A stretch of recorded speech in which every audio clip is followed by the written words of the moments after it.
Thank you for tuning in to the Keeping It Real with KC podcast, a no judgment zone podcast that covers lifestyle, entertainment, news, and sports. Even though KC doesn't watch sports, but these are minor details. By the way, he reads tarot cards too. Yes, I really mean it. He reads tarot cards too. And now, the host you've tuned in for, KC Phoenix. Welcome back to the Keeping It Real with KC podcast. I, of course, am your host, KC Phoenix. All right, so this is an interesting story. It came across my phone, and I was like, you know what? Let me go ahead and do this. I was thinking about doing a quick 3 tarot today, but I was just like, let me give tarot a break. Because after I did that long reading yesterday, for those who listen to the tarot card readings, I did a reading yesterday with a quick 3 tarot, and all these timelines jumped out, and it was anything but, 3 cards. So yeah, if you're into tarot, you can go check that episode out and listen to it or watch it as well, which of course the video is available on Spotify or on YouTube. But this story came across it and I was like, okay, yeah, I want to talk about this as a news story.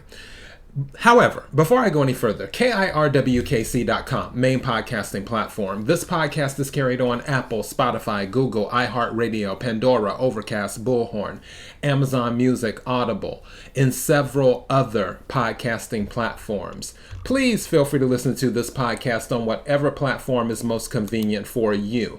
KIRWKC on all the social media platforms. Also, some quick housekeeping as well. Don't forget the Christmas with KC contest. All you have to do to enter is go to the details section of this podcast episode, click on the link, it'll take you to the page, you enter your email address, and that will automatically enter you into the contest.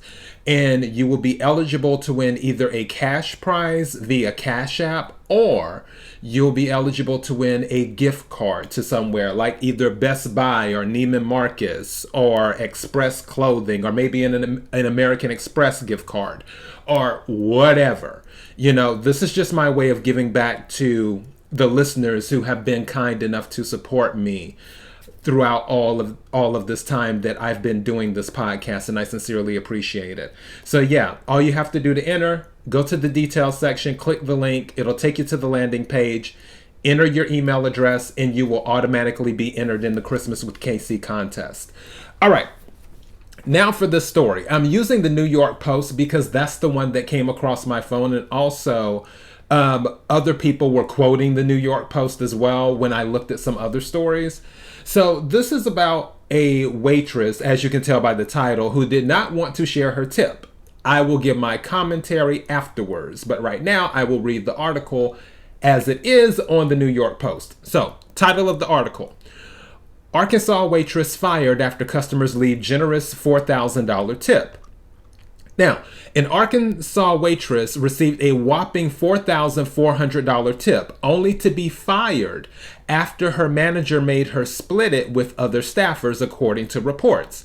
The generous gratuity came on December the 6th when waitress Ryan Brandt and another server worked a party of more than 40 at Oven and Tap in Bentonville.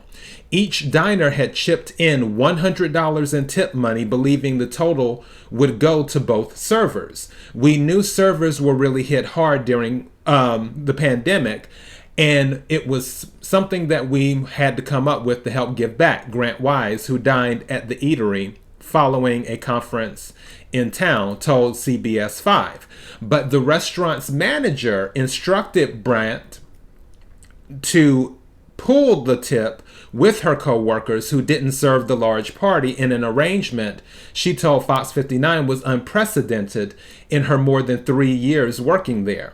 I was told I was going to have to be giving my cash over to the shift manager, and I would be taking home 20%, Brandt told the network. When Wise, who owns a real estate company called Whitley, found out, he demanded the restaurant return the tip money, then turned over the $2,200 directly to Brandt. Brant was canned the next day. They fired me from Oven and Tap over the phone, and I've been working there for 3.5 years, and that was really heartbreaking, Brant told CBS 5, especially because I didn't think I did anything wrong. In a statement, Oven and Tap said Brant was fired for other reasons, unrelated to the tipping incident, in that it fully honored the generous tipper's request to reward the pair of servers at their party. After dining, this large group of guests requested that their gratuity be given to 2 particular servers. We fully honored their requests. Read the statement provided to local outlets. Out of respect for our highly valued team members, we did not discuss the details surrounding the termination of an employee. The server who was terminated several days after the group dined with us was not let go because she chose to keep the tip money, the restaurant added. The other 2 servers who received the generous tips that evening from the Whitley organization, including one who also received $2,200, and are still members of our team. In response, Wise started a GoFundMe page for Brant, which has raised over $8,700 as of Monday morning. It was devastating. I borrowed a significant amount for student loans, Brant said about losing her job. Most of them were turned off because of the pandemic, but they're turning back on in January, and that's a harsh reality. Yeah, student loans are starting back up at the end of January going into February. It's like January the 31st, because I have student loans too. January the 31st, I think it is, or something like that. But let's talk about this. Okay. I want to play devil's advocate for a second, is what I want to do. And then I will give my opinion. And this is a no judgment zone, as people know. Devil's advocate, from my point of view.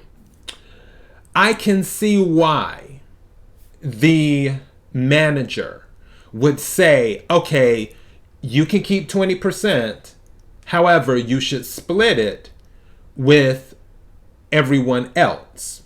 The reason I say that is because even though the waitresses served the people at the table, would the people at the table have the food without the cooks?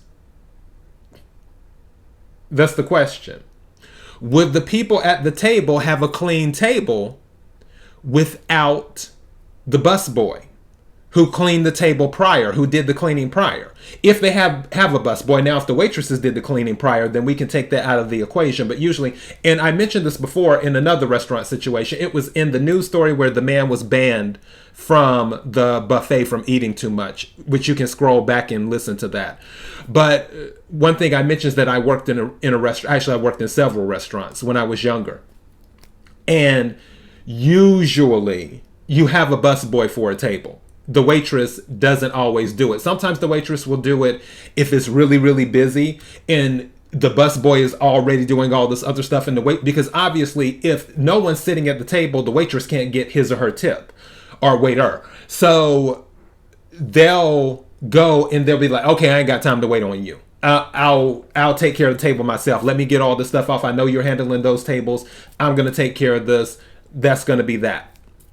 That happens from time to time in restaurants. But let's just say there was a bus boy, bus girl, whatever.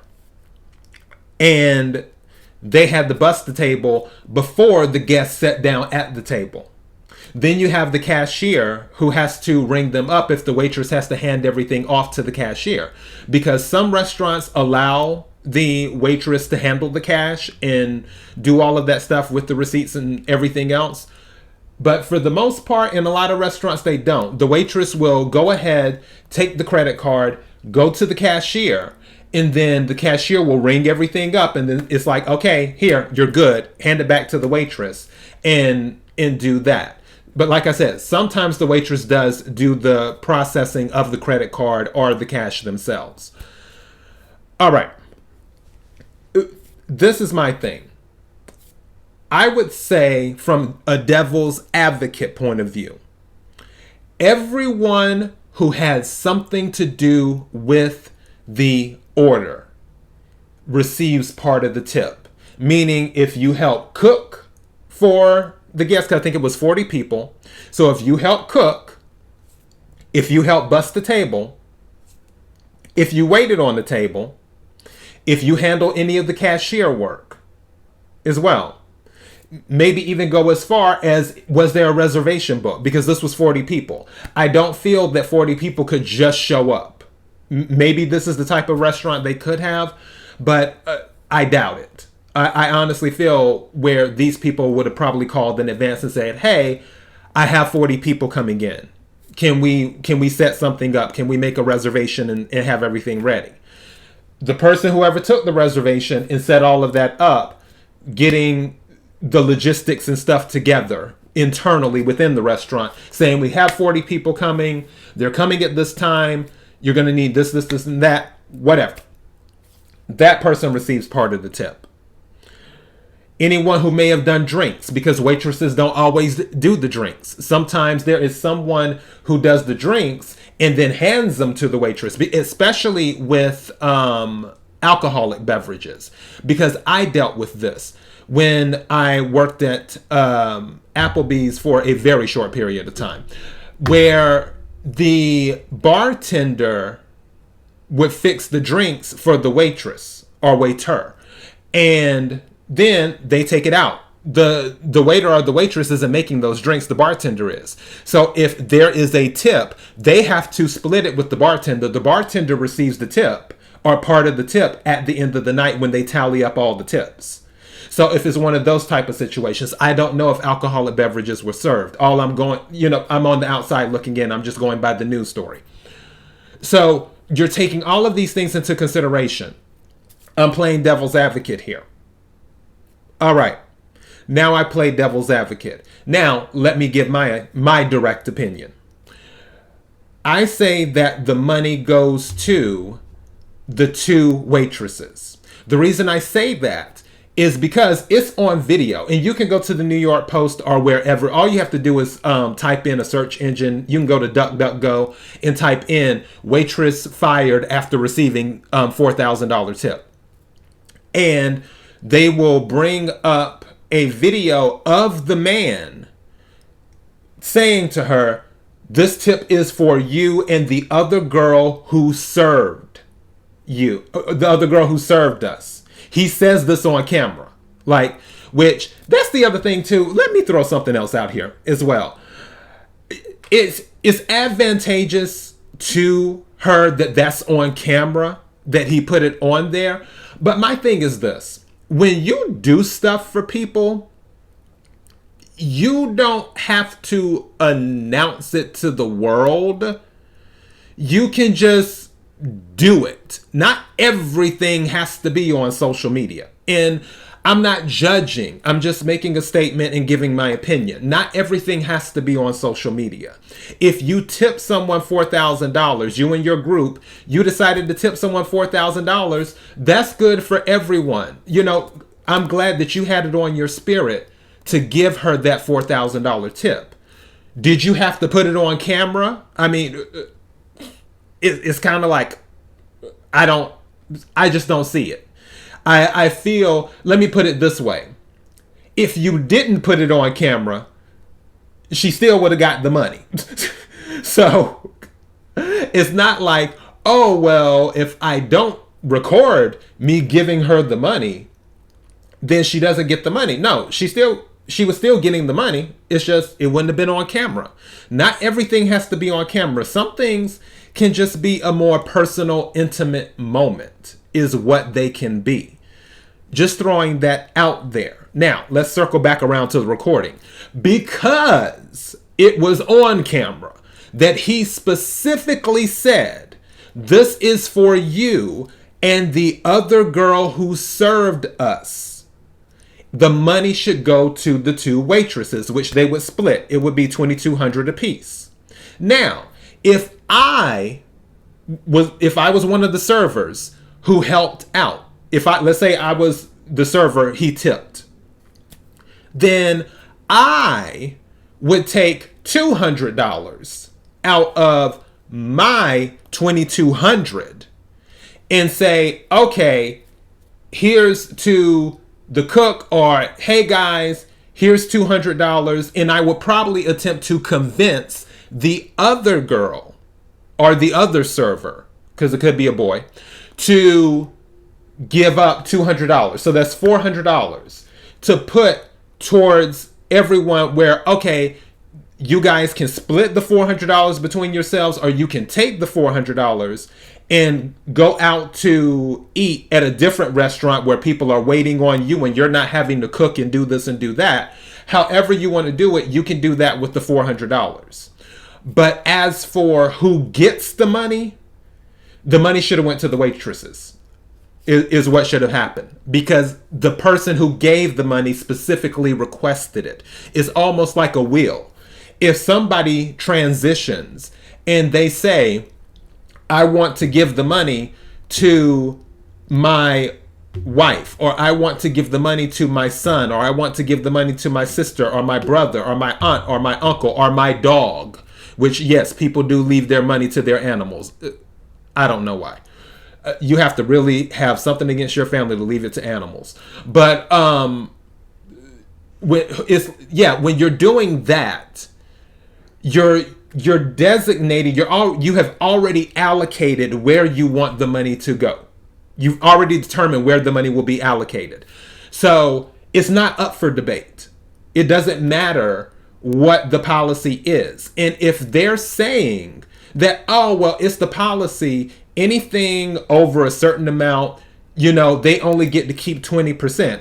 Okay, well, if that's the case, I want to see the receipts. Where is that in the employee manual? Where is that at? And I would think that a customer's request would supersede the employee manual. Because because this is the thing. You're giving money. That would be, okay, I'm trying to break this down right quick, and I got to go in a second because I got to get my day going. But if you are saying, all right, I want to give this person this money, and they're saying, well, no, our employee handbook or employee manual says that if you go over $200 in tips, anything over that, the waitress or waiter can only keep 20%, and the rest has to go to everyone else. All right, what I would do then, I would be like, okay, miss, what time do you get off work? What time do you get off work? Oh, I get off at 8. Girl, I'll meet you at 8:05. You'll be off the clock. I'm not giving you the money now. I'll just give you the money personally then. So, yeah, I'm going to leave a $20 tip now. I'll give you the other, whatever is owed to you then. And do that as a friend. We're friends now. And I'll do it like that. How about that? But honestly, I don't believe there's anything on the books in their employee manual or handbook or whatever that says once a customer leaves a certain amount, you automatically have to split it with everyone else. I don't believe that. And if it does say it, it says it. I just don't believe it. I want to see the receipts. But like I said before, if a customer is specifically saying, I want to give this money to this person, it's not up for debate. You can't decide who someone gives their money to. It's their money. That's all. That's all I have for this episode and for this story. I just thought it was a cool story. Anyways, KIRWKC.com, main podcasting platform. This podcast is carried on Apple, Spotify, Google, iHeartRadio, Pandora, Overcast, Bullhorn, Amazon Music, Audible, and several other podcasting platforms. Please feel free to listen to this podcast on whatever platform is most convenient for you. KIRWKC on all the social media platforms. Don't forget to enter the Christmas with KC contest. Go to the details section, click on the link to join the mailing list. You will automatically be entered. Until next time, be blessed.